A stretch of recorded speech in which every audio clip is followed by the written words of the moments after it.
Hello, आज हम समझेंगे कि स्वाइप पर बैंक रिकंसिलिएशन कैसे करते हैं। बैंक रिकंसिलिएशन का मतलब है आपके बैंक ट्रांजैक्शंस को स्वाइप में दर्ज किए गए पेमेंट से मिलाना। इससे यह पता चलता है कि सारे फाइनेंशियल रिकॉर्ड्स सही हैं। स्वाइप पर बैंक रिकंसिलिएशन का ऑप्शन ढूंढने के लिए पेमेंट्स टैब पर क्लिक करें, फिर बैंक रिकंसिलिएशन पर क्लिक करें। इसके बाद आपको इंपोर्ट स्टेटमेंट बटन दिखेगा, उस पर क्लिक करें। स्वाइप 3 फॉर्मेट्स में बैंक स्टेटमेंट्स को अपलोड करने की सुविधा देता है, XLS, XLSX और CSV। इन फॉर्मेट्स में अपना बैंक स्टेटमेंट पाने के लिए उसे अपने नेट बैंकिंग पोर्टल से डाउनलोड करें। बैंक स्टेटमेंट डाउनलोड करने के बाद उसे स्वाइप पर अपलोड करें। अपलोड स्टेटमेंट बटन पर क्लिक करें, अपना बैंक स्टेटमेंट सेलेक्ट करें और ओपन पर क्लिक करें। जब आपकी फाइल सक्सेसफुली अपलोड हो जाए तो नेक्स्ट पर क्लिक करें। अपने स्टेटमेंट को कोई नाम दें, जैसे जून स्टेटमेंट। डेट रेंजेस अपने आप बैंक स्टेटमेंट से फेच हो जाएंगे। अपना बैंक सेलेक्ट करें और नेक्स्ट पर क्लिक करें।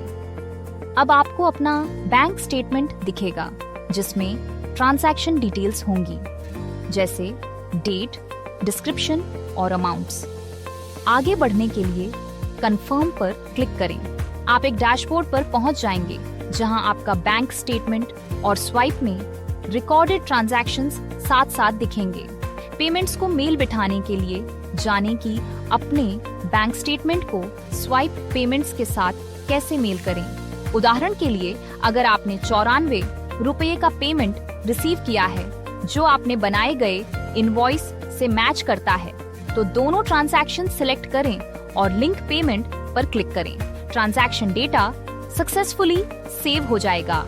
अगर स्वाइप में 9,000 रुपयों का कोई एक्सपेंस रिकॉर्ड है तो दोनों ट्रांजैक्शंस सिलेक्ट करें और लिंक पर क्लिक करें।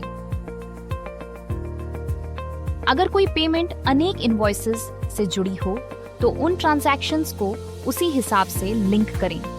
उदाहरण के लिए, अगर किसी पेमेंट अमाउंट में 23,999 रुपया है और वो कई इनवॉइसेस से जुड़ी है, तो सभी ट्रांजैक्शन अमाउंट्स सिलेक्ट करें और लिंक पेमेंट पर क्लिक करें।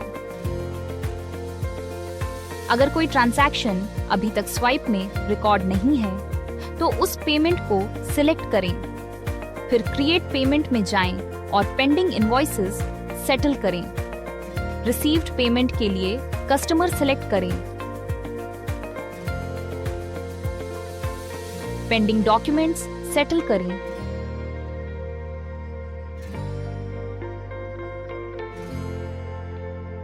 और पेमेंट ऐड करें। अगर आपने बिजनेस अकाउंट से कोई पर्सनल एक्सपेंस किया है, जैसे 700 रुपया का, जिसे रिकॉर्ड करने की जरूरत नहीं है, तो ट्रांजैक्शन अमाउंट पर क्लिक करें और स्किप स्टेटमेंट सिलेक्ट करें ताकि वो रिकंसिलिएशन में न आए। लिंक्ड और स्किप्ड ट्रांजैक्शंस को देखने के लिए लिंक्ड स्टेटमेंट पर क्लिक करें और स्किप्ड स्टेटमेंट देखने के लिए स्किप्ड पर क्लिक करें। यह ओवरव्यू आपको अपने फाइनेंशियल गतिविधि को प्रभावी रूप से ट्रैक करने में मदद करता है। इस तरह स्वाइप में बैंक रिकंसिलिएशन फीचर काम करता है। वीडियो देखने के लिए धन्यवाद। अगले वीडियो में फिर मिलेंगे। तब तक के लिए स्वाइप इस्तेमाल करते रहें।